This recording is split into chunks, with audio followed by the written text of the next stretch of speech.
The Sports Mastery Workbook was created for the student athlete and the parent to work through together. The Sports Mastery Workbook was created for the student athlete and the coach to work through together. It was created in a sense and in a way to bridge the gap in communication between these parties and build a successful relationship dynamic. To learn more, visit sportsmastery.com/workbook or check out the show notes page and click on the link. And now back to the show.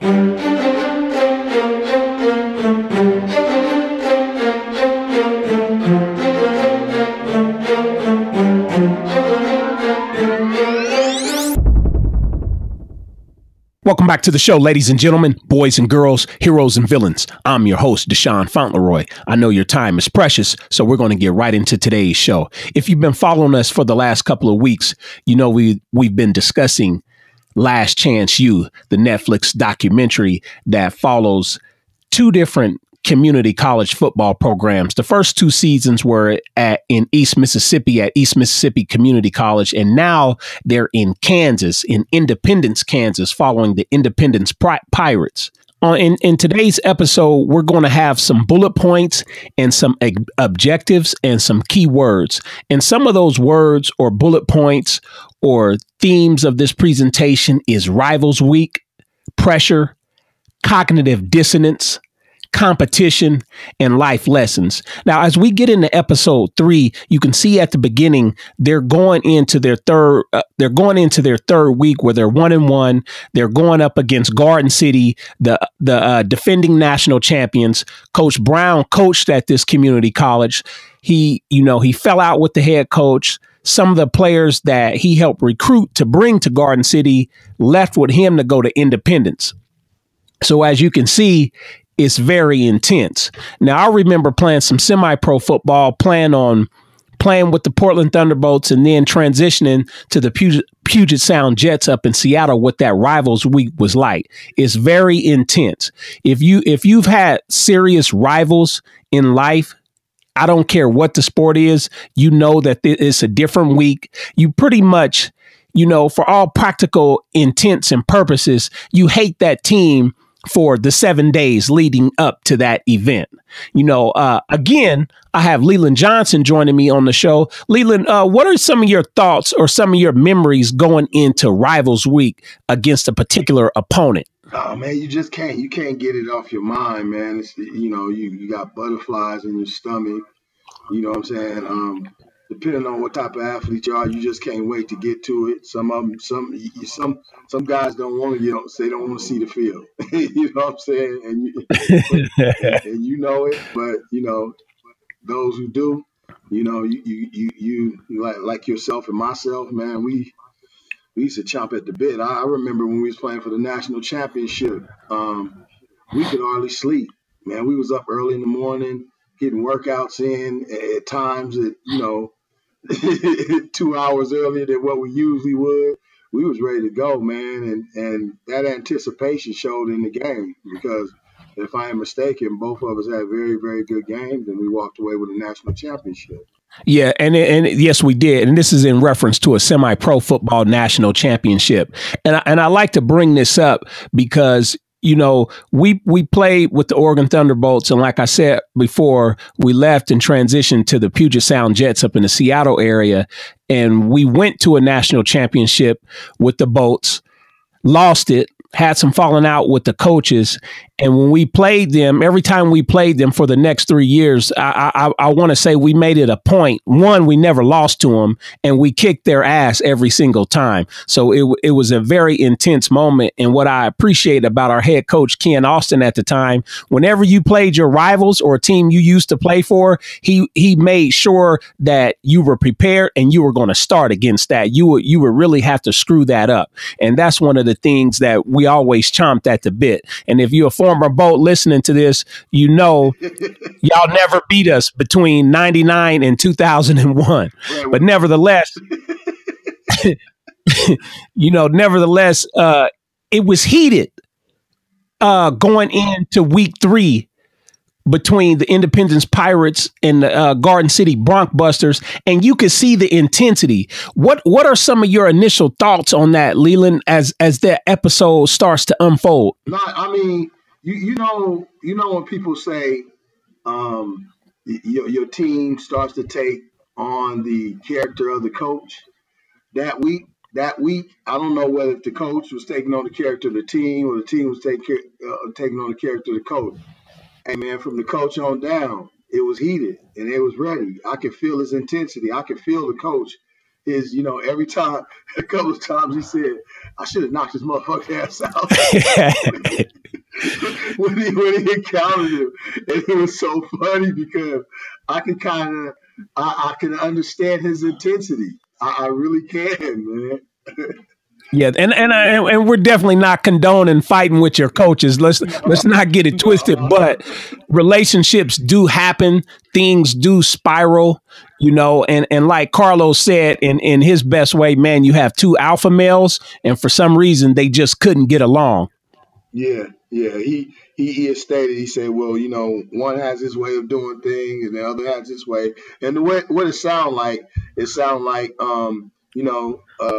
Coach Brown, who has shown he knows the game pretty well. I think what he wanted was a situation where a coach would bring an assistant coach in and let him do his thing and kind of like hover over him.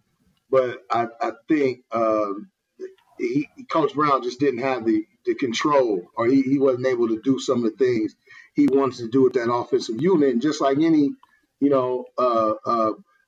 I think what the coach should have noticed and should have paid more attention to was Coach Brown. When he first came to him, he said, "Coach, I want to be a Division I head coach." Knowing that, then you know that you're bringing in a guy that's pretty much going to be on autopilot. You know what I'm saying? As long as everything stays somewhere within the vicinity of what you want to do, you bring a guy in like that, you got to let him go. You got to let him do his thing, and you got to kind of, micromanage a little bit from afar. And I don't think he paid any attention to that when he brought Coach Brown in. He brought Coach Brown in as an assistant, and he was an alpha male assistant, and you don't want to sit up and hover over a guy like that and nitpick and tell him what to do at every turn. You got to let him do his thing. So. Yeah, so as I listen to you talk about this, Leland, what I can hear is that between the two coaches, and especially Coach Sims, it seems like he's running a tremendous program out there in Garden City, Kansas, but the expectations wasn't laid out. And sometimes in life, when the expectations aren't laid out or you aren't on the same page, you can't really manage the expectations because they haven't been set. So there's going to be some confusion, dissension is going to happen, and you're probably going to have some arguments at some point. And as you can see, as this episode unfolds, you can see that there was some friction there. Like I said, though, remember, in the first beginning, Coach Brown kind of established where he wanted to go with this. And, what he said when he came in, he said, "I want to be a Division I head coach."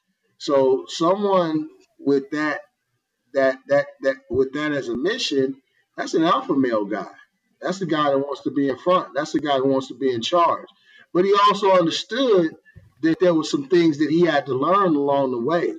And I don't think Coach Sims understood that really. I think he kind of, when he heard him say that, he didn't hear, "I want to be a head coach." I think he started, he had his own idea what he was going to do to mentor him. And, again, Coach Sims just should have listened a little bit more to where Coach Brown wanted to go. I don't think Coach Brown was wrong, and I don't really think, just like he said he quit on the kids. I agree with Coach Brown. I don't think he quit on the kids. Shit, he was responsible for them even being there. So I don't get that either. I seen animosity come from Coach Sims, and even though Coach Brown was, it seemed like he had animosity. I think his more came from the anger of him not being able to do what he could have done. And on top of that, he was responsible for bringing those particular athletes that he was at battle with at that particular time. He was responsible for bringing them into that school. So he just felt that he never got any props all the way around for that. And if you look at it, he was totally responsible for that one situation. Totally responsible. Yeah. So the lesson here, you know, when you're ambitious, you know, I think to a degree, you definitely have to stay ambitious. Maybe it could have worked out, but for some reason it didn't. And, you know, both of those guys are in a good place right now. So things tend to normally work out. If you're ambitious, you're seeking success. You know, Coach Sims, you know, he wasn't affected by J.B. Brown. He kept his job. Coach Brown got another job and he got his head coaching position. So he's one step closer. He's one step closer to his goals. And it's yet to be seen if it affected Coach Sims. It's yet to be seen because like I just like I just brought up, Coach, and what Coach Brown brought up in the documentary, he's a hell of a recruiter, man, and he feels like he's one of the best recruiters in the United States. Yeah, you know what? You know, and I agree with that. So maybe we might have to recant your statement because he did beat him, and that did affect him. Yeah. You know what I mean? They did come down, and then they got whooped. They did beat him. I can't. Yeah, and at the beginning, they were getting their rings. And what did he say before anything? He said, "Hey guys, this is the first time this has ever been done at Garden, Kansas. This is the first time at Garden City. Garden City. This is the first time it's ever been done. So if that's the first time it's ever been done, somebody had to get those players in there. You know what I'm saying? And if you ain't got that type of recruiter ready to back that type of situation up, then it's going to be interesting to see, you know, what happens in the next 2 or 3 years. You know. Well, you know, one thing I can say is that because of last season, it really boosted the whole league. I know Coach Brown, I was going to say that after last season, it really boosted the recruiting for Independence, Kansas. So there is going to be another season at Independence with the Independence Pirates because they had such an incredible season. They did beat Garden City to further stimulate the rival, but doing further research, the whole league was enhanced. So you can kind of attribute that to Coach Brown because them going out there and beat him, and now everybody's recruiting has been affected. And then he did at least good enough for Netflix to come back. So players are seeing that if I can get to this league, you know, you can get some more exposure. Mm-hmm. Mm-hmm. And he has the advantage of Netflix. They're there to see him. They're not there to see Garden City. They're there to see Independence. And I think kids would understand that and they would know that.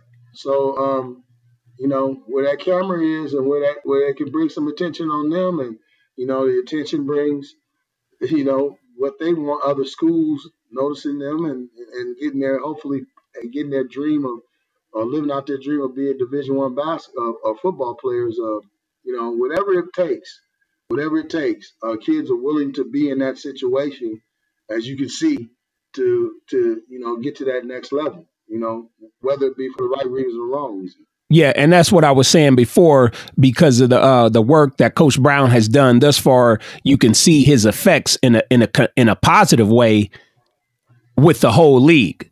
You know, so nevertheless, when Rivals Week comes, there's always a certain amount of pressure. And you could kind of see that going into this week. Now we're going to transition and we're going to critique Coach Brown. I see him doing some beautiful things, but I also see him doing some things that I might disagree with or I would do differently. And one of the things that I can say with pressure is that if it's not handled properly or you don't manage it properly, some of the attributes that can come out from a negative standpoint is negative criticism, contempt, defensiveness, and emotional withdrawal. And what I mean by that is Coach Brown, he has one speed. If he feels like saying something to you, he has no filters and it's going to come out. And it doesn't always come out positive. He doesn't necessarily mean for it to be negative, but you know, as we know, language has power. So in some of his words, the way he critiques certain players, it'll come off as negative. You know, he probably has about 10 different meanings for the word fuck stick because he calls his athletes that, several times. But what I did see was, guy can make up, man, when are you going to get it right? That was a dumb move. You're a goddamn fuck stick today. When are you fuck sticks going to get it together? Excuse my language, but this is what's going on in the documentary. So, and I've seen him, slam his headphones down, raise his voice on several occasions. And I think at times it kind of loses the importance, or your players become desensitized to certain words, to certain behaviors. I'm gonna say this. I'm gonna say this. I think that's all in perspective, because as I watched. Of course, we have the luxury of watching the documentary and episodes not only once, not only twice, but maybe 3, 4, 5 times, because we want to really, you and I, we want to be, kind of see all the details and, try to find out everything that's going on. But I have a different perspective on that. Yeah, he does rant and rave, but if you pay attention and you watch, in that particular game, to be such an alpha male, and tell me, is this a trait of an alpha male? Because the trait of an alpha male, he pretty much makes all decisions. You know what I'm saying? All important decisions.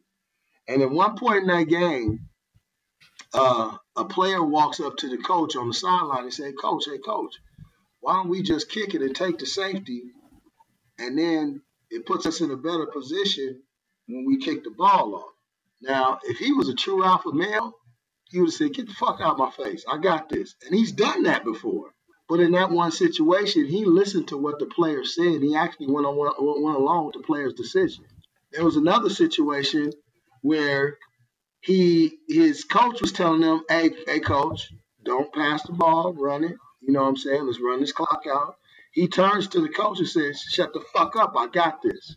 But if you watch closely later on, he turns to them and he says, hey, you guys, I apologize. I put us in a bad position. It was my fault.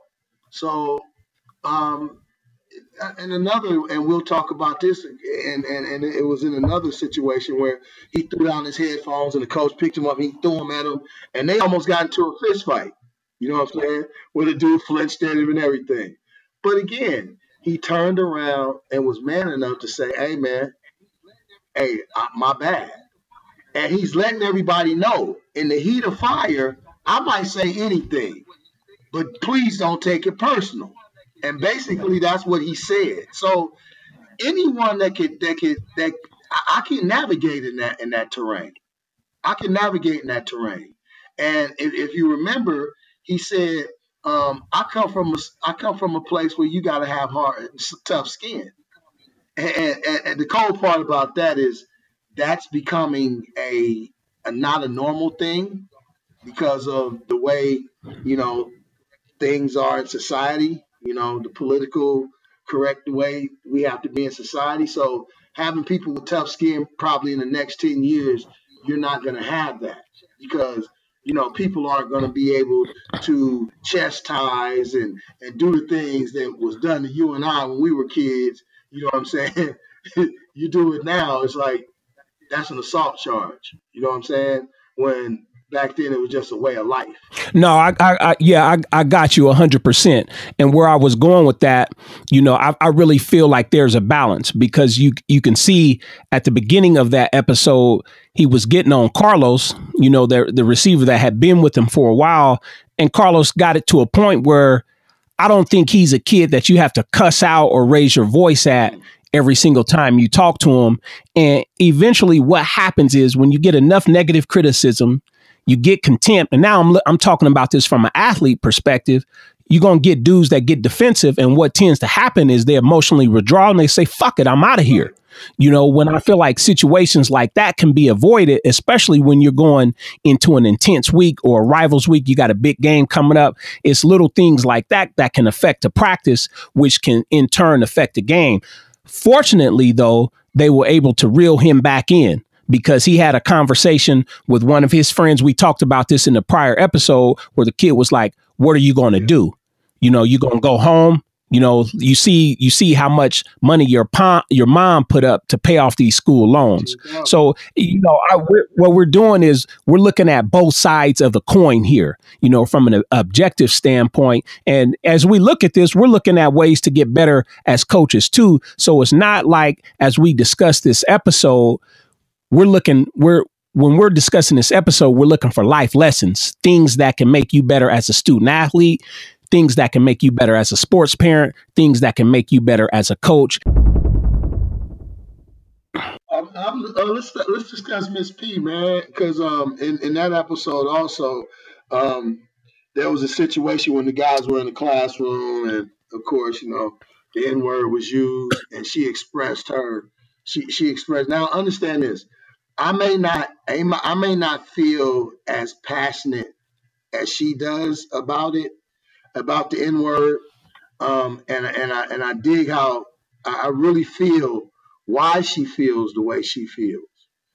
But I also feel like this. If you remember one day, you, Sean, and I were talking on a podcast, and I told you of a situation when I was driving in my car, and someone almost ran into me, and the other person was in the wrong, but whatever the situation was, the N-word was blurred out, nigga. And I told you guys how I reacted to it, and I just. How did you react? Sometimes I am. Me knowing the definition of the word nigga, it means ignorant. Sometimes I am ignorant of certain things. I just said sometimes I am. And what it did was the whole point of that is I was taking the power of the word away from him. I actually watched one day, I watched a white guy call a black guy nigger, and then his reaction after that. And I think they get off on that because they get off on seeing your reaction.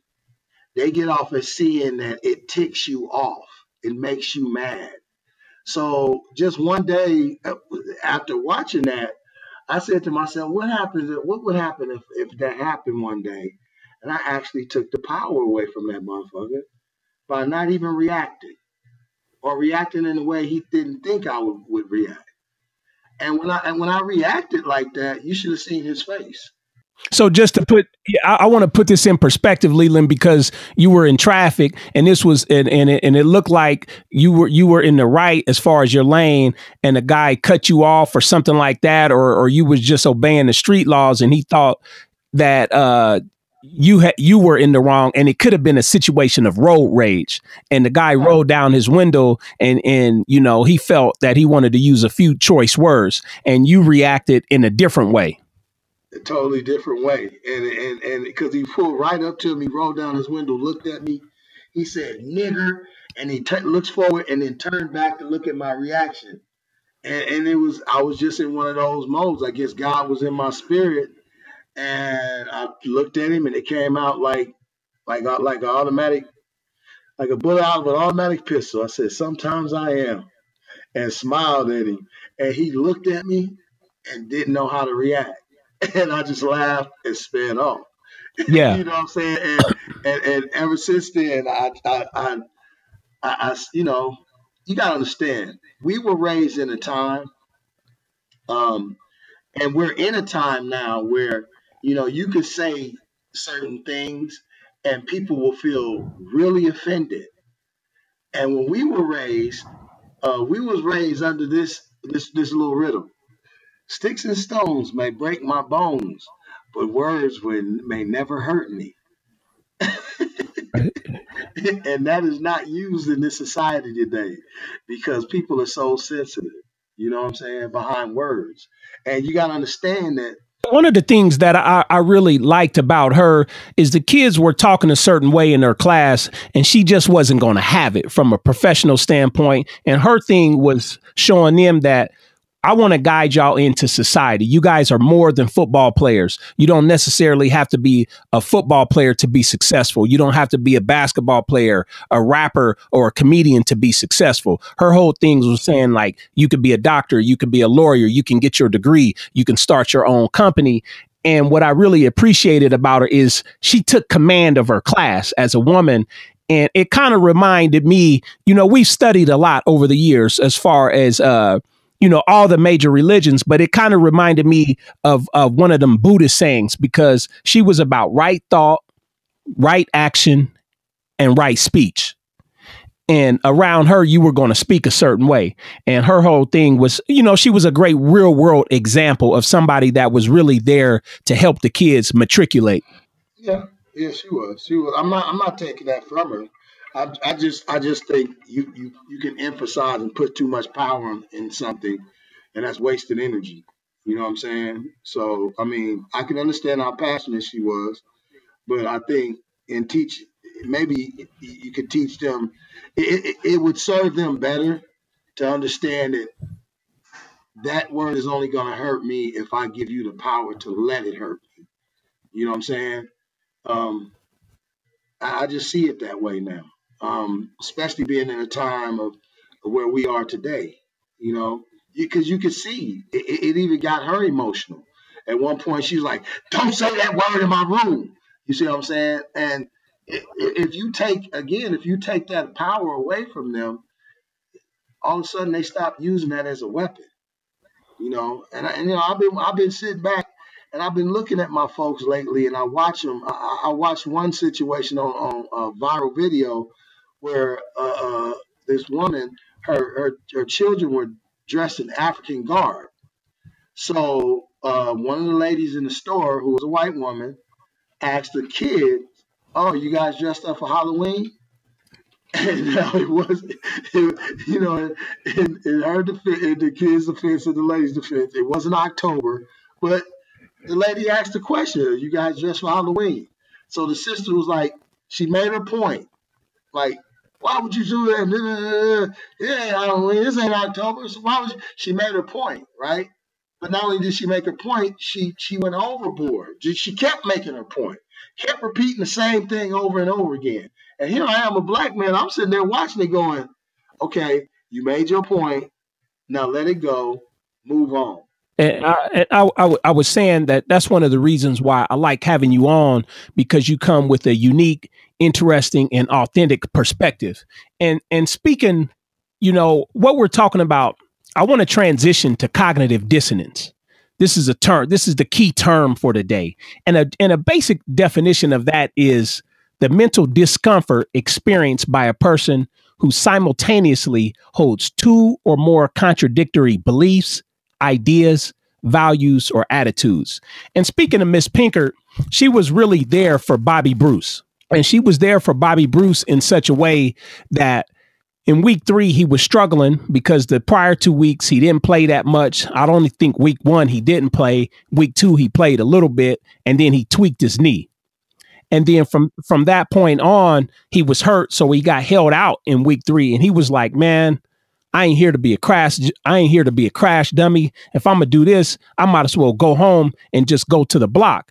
And what we often see in situations like this is that kids coming from a certain community or from a certain culture, it's like they have to protect themselves. They feel a certain way. It's every man for himself. They know nobody really cares about them on one side. And then you have, okay, I got a coach that cares about me. I got a new community, a new environment that I'm in. I'm safe. I'm just not the starter right now. So then you see the struggle between the two.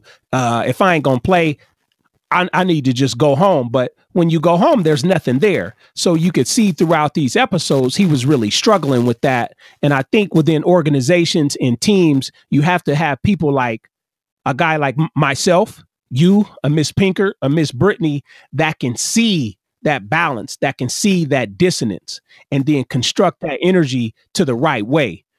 And there's also that level of inclusion, because you got to understand where he came from. They talk a different way. If you remember on the phone, he was talking to, I think, his uncle or something. Brother. He was talking to a relative on the phone. His brother? Yeah. He was talking to his brother on the phone, and he was totally in the moment. "Hey, man, I know I'm doing something that ain't nobody else did. I know I'm the only one that pushes this far.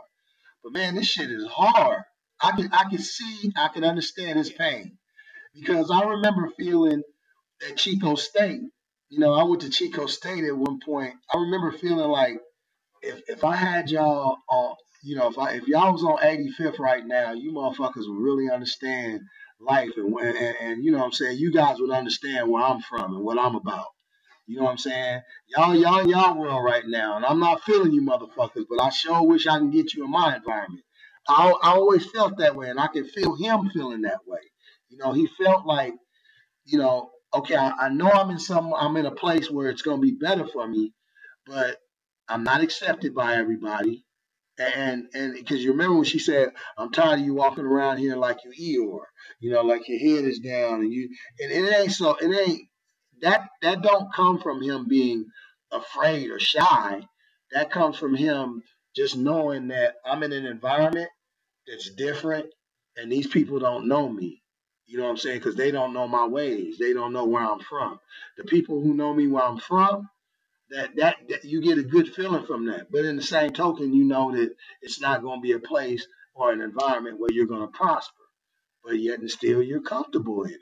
You know what I'm saying? You're comfortable in that chaotic environment. You know what I'm saying? That's just the way it is because you spend your life being raised like that. You know, for some it's an easy transition, and they can say, "All right, I want to be in this situation." For me, it was hard. I didn't learn until you know I stumbled while I was in school on the shit, but then as a man, I understood it as a man. You know what I'm saying? And that's what gave me the chance or the gumption to even come to a place like Oregon and even start a new life.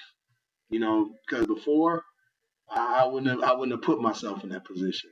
I wouldn't have put myself in a position to feel like an outsider.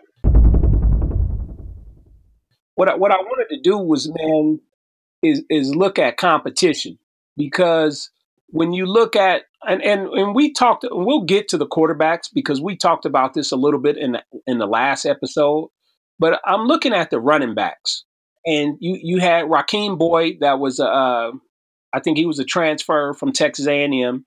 You had Kingston Davis that had came from Michigan, and you had Jamal Scott that was just I don't think he ever got recruited, but he was still in a Division I body, 6 foot, 225 pounds plus, and he ran really well.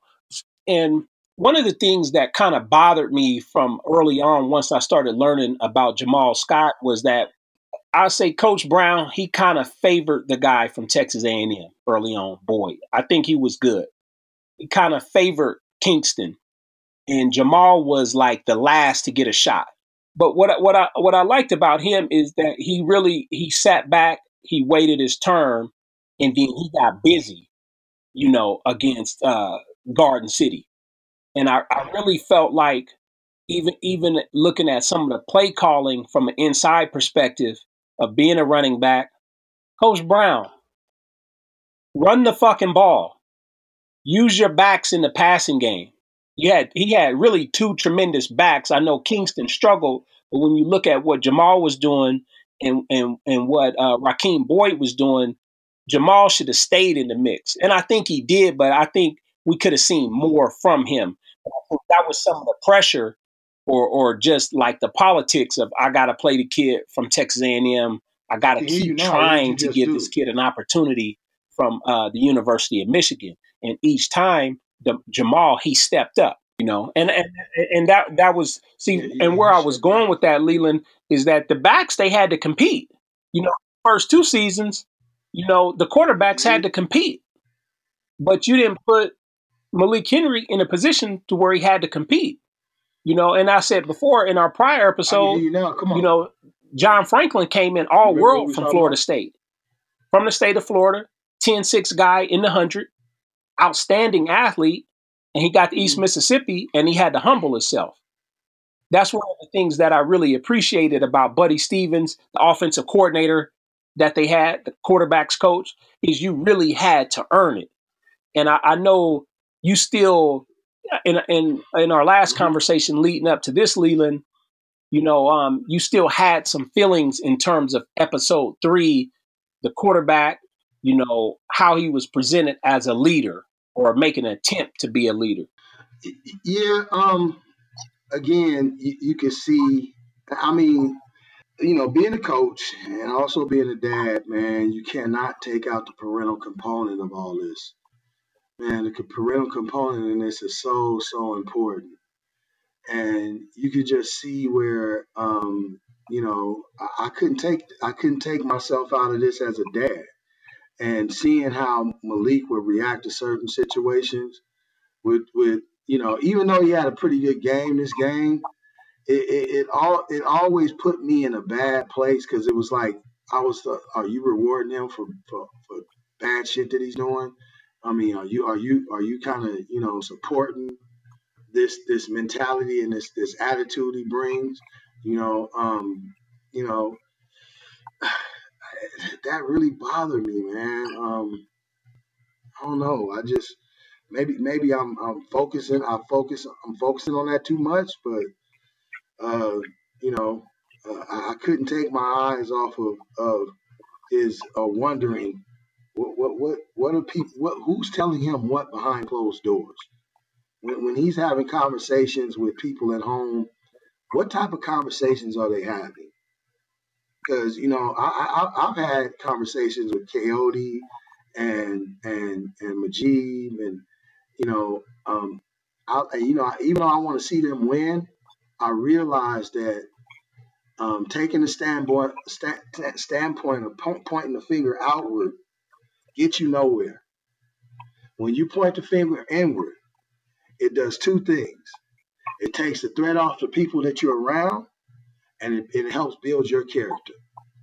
Because you look to overcome obstacles yourself. You don't ask for any outside help. You say, okay, forget this. This is something I got to fix. This is something I got to take care of. Take care of it.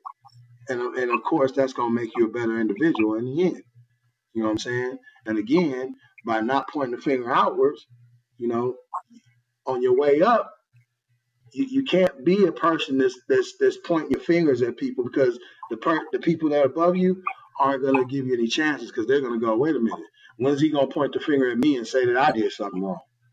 You know what I'm saying? When's he going to give up the game on me? You know what I'm saying? That's that good old boys network that's in sports, but you got to play the game if you want to come up in it. If you want to, advance to the next level, that's the game you got to play. Yeah, and I agree with what you're saying because whether you do it on purpose or whether you do it inadvertently, you're rewarding bad behavior. And what I mean by that is if you get a puppy, you're trying to train the puppy to not do certain things in the house, and he takes a shit on the carpet, doggy treat, instead of taking them outside, whatever it is that people do as dog trainers, you have to do that accordingly. And and one thing I know from studying parts of this, as far as animal training, you got to have the correction right then and right there. You can't talk about it later. Behaviors have to be corrected on the spot. But rather than do that for whatever reason, he was being rewarded because the checks wasn't in place, to create proper balance. And I'll say it before, if a dog shits on the carpet, he's not going to get a doggy treat. And doggy treats because he was allowed to play. Right. He didn't get sat down. When John Franklin was making mistakes, he got benched. He got benched. That's one thing. I mean, I often, just listen to different things. Buddy was this and Buddy was that and Buddy was. I think he was the type of dude that if you were good, and let's be honest, why is it wrong to think this way? If you were good, he was gonna give you what you wanted. If you was good, he was gonna give you what you wanted. Okay. Now it's your responsibility to behave and conduct yourself in a certain way. And it's beneficial to you to behave and conduct yourself in a certain way. Because at that point, you've already made it known to people where you want to go with this. I want to go to the professional levels. And if you want to go to the professional levels, guess what? Obviously, the lifestyle and everything else is something that you seek. Well, if that's what you seek, then why not put yourself in a position where you can exploit that lifestyle to the fullest extent? Coming to school, and learn how to conduct yourself for the next level. I mean, what did you feel about Buddy? Did you feel, because I feel like people felt like he was the bad guy, and I didn't really see that. Is that what you saw? I didn't see that. What I saw as was a tough ass coach that he was going to get the best out of you. You're going to be disciplined. You're not going to talk to him a certain way. You're not going to flip out on any of his staff. And nobody on his staff took shit from their players.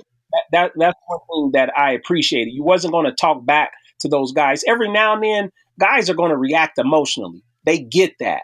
But some of the things that you could see going on in episode 3 would never happen at East Mississippi Community College.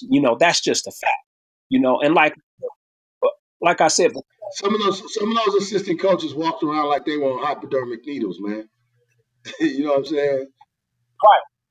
And you could see some of the guys that were assistant coaches at East Mississippi Community College, they could easily be head coaches or Division I coaches, when that opportunity came. And I'm quite sure some of them rose up, Yeah, the D line coach, he gave me that aura that like he was one, like that he had coached on a professional or Division I level. I just got that aura from him, like he had been in that environment. You know what I'm saying? Yep. I like the offensive coordinator at East Mississippi Community College. You could tell dude has the ability, the way they were studying, the way they were breaking down film, his methods as far as his approach to the games from week to week. I've been around guys like that, and you know them when you see them. Yeah, you know what? The funny part, he reminded you of the dude in Montana, huh? At Billings. Yeah, and even playing at Portland State for a couple seasons, and then playing out there, guys that are about their craft and they know the game inside out. You just see it, man, because it's kind of, I don't want to say it's uniform, but there's just qualities and traits that transcend from coach to coach. When they've been around the game or they have their philosophy or methodology, man, and they believe in themselves. And dudes like that are sponges. They just sponges, and they always sopping up game. They're always learning. And if you remember that coordinator, he wasn't an alpha dude. He was a dude that the coach. He knew the game, but also the coach chose him because he knew he could really depend on him. If shit went down, dude was gonna stick by his side. Dude, you can see where he just sat back and sopped up game from Mitch. I would like to know who and where he is right now. Yeah, I think you're talking about the guy from East Mississippi, right? The offensive coordinator. No, I was talking about the coordinator that you had in Billings. Yeah. That's what I was talking about. Yeah. He was concerned with his offense. He knew his role. He knew his place, and he held that post. And he was going to be a leader at his particular post. And that's what I liked about the offensive coordinator at East Mississippi Community College. You could see he knew the game inside out. He was confident in what he was doing. He wasn't. He didn't have to loud talk you. We're gonna take our time and we're just gonna work towards perfection. And if you don't want to be here, leave. And I'm not gonna coddle you. I'm not gonna kiss your butt, and I'm not gonna keep giving you third and fourth chances because I got enough guys here, and I'm confident in these guys. You can make a mistake if you want to here, you'll be gone. And again, that was the epitome of last chance you, because you're literally on your last chance.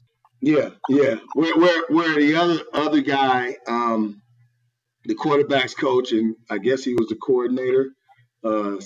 He there was one part, and this is gonna be later, but where they go into a room and him and Malik are talking, and he goes, "What's up, dog?"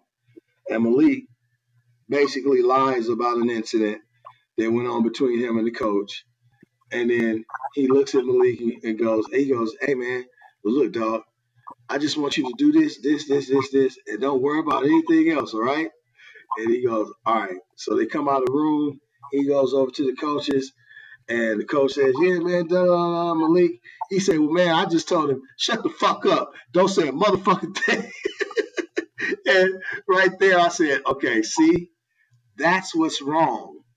That's probably what you should have said, but you didn't. You kissed his ass, you ate it in the bed, and allowed him to still be an asshole. You didn't nip it in the bud. You allowed him to be an asshole, and it was something that kept festering throughout the year. It's going to keep festering, you know? Because it seems like Coach Brown, he did give him some range. You know, I'm talking about the quarterback coach, Frank Diaz.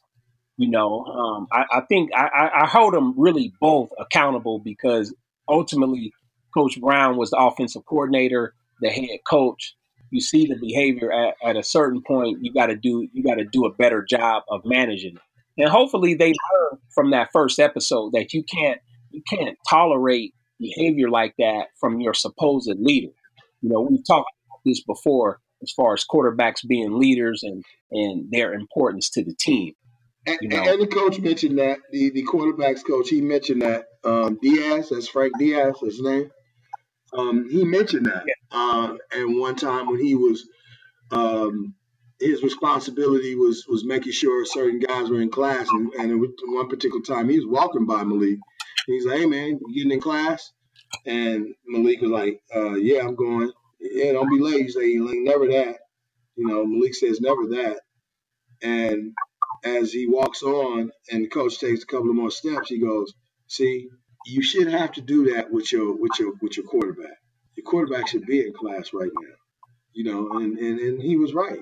You know, that was one of the reasons why Malik was and probably will never be a leader. You know. Yeah, and I think in that particular episode, he was late to art class and was struggling in it at some point. You know, that the lady was asking him to draw Cezanne or or MC Escher type drawings. Just a simple art class. All you have to do is show up every day and do the work. You go, no reason to fail an art class. You know, all you have to do is really participate. You know, one of the things that I wanted to touch on, Leland, you know, as we get into the fourth quarter of this episode, I like a particular phrase that Coach Brown said going into the game against Garden City. He said, what he said was, if you want to be the best, you got to beat the best, and you got to knock out a champ. Now, he was making reference to that particular team. But what I would say is, if you're a sports parent listening, and if you're definitely a student athlete listening to this, that doesn't start on game day. That starts in practice by you wearing out the guy that's in front of you. That starts with challenging the person that's in front of you. Because if you're not doing it in practice, it's not going to magically show up on game day. So sometimes you got to knock the piss out of your teammate and earn their respect. You got to put pressure on yourself to get better. And the only way you can do that is by doing that in practice. What's some of your thoughts on that? Just yesterday, I'm taking over a team right now in the Cleveland youth football, in the Cleveland high school area. It's their youth football feeder program. And the team last year was 0-8. Okay, the year before I heard they didn't win any games. This particular group of kids, and we were in practice yesterday, and the team president, his son is probably one of the better players on the team. And the team president was like, hey, man, do you think you're running them too much? And I said, what did you say your record was last year? He said, 0-8. He said, yeah, but I know, but you may. I said, listen, man. I said, they're going to have to learn what it takes, not only to be a winning team, but what it takes to be a football player on the field. I said, some of your kids are in such bad shape that if you even put them in pads, you're putting them in harm's way. And their mentality is what has been fed into them. I say, what you don't see is they want to be pushed. They want to be pushed. And right behind that, after they run their lap, they come over to me. I do just like this. This is what I did while he was around. I said, guys, listen to me. If you want to win and you want to be winners, you have to understand you're going to have to do things that you don't want to do. You're going to have to do things that are difficult, and you're going to have to change the way of thinking. You're going to have to think like a winner would think. And quitting is not an option. It's not an option. They bit into it. Gave me everything I wanted for the rest of that practice, man. They bit into it. I'm 100% with that, bro. I'm 100% with that ideology. 100. Before we close out, I want to say you've been hearing us talk about stress and pressure a lot, and I'm talking about pressure as a good thing. And one of the best ways to manage pressure is really being properly prepared. If you're properly prepared, it's going to help you manage pressure. If not, as I said before, you're going to see some negative behavior patterns. You're going to see negative criticism, contempt, defensiveness. You're going to see people withdraw.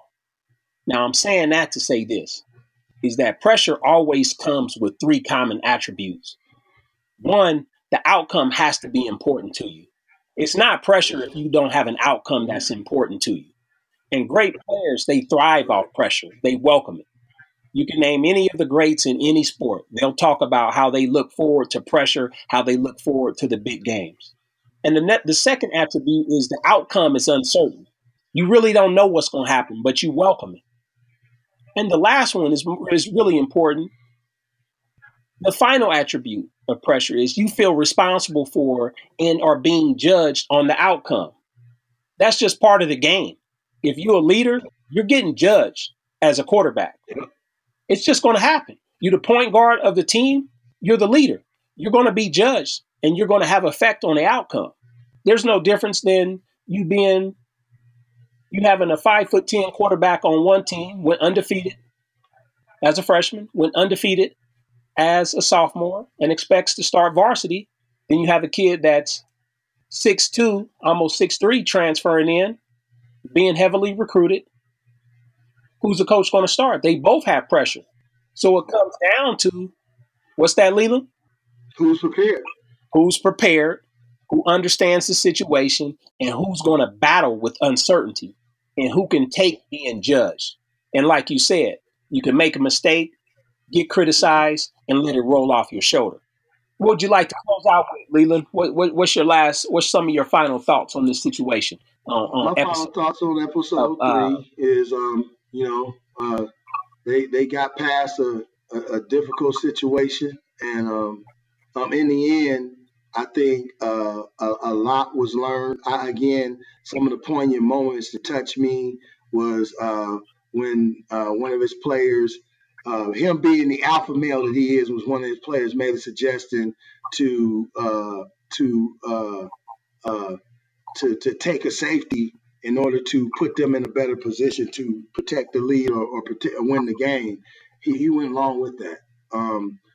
There were situations where his ego got in the way, and he wanted to do some things that got his ass in a crazy situation where he turned the ball over. He turned back to the group and apologized for making that mistake.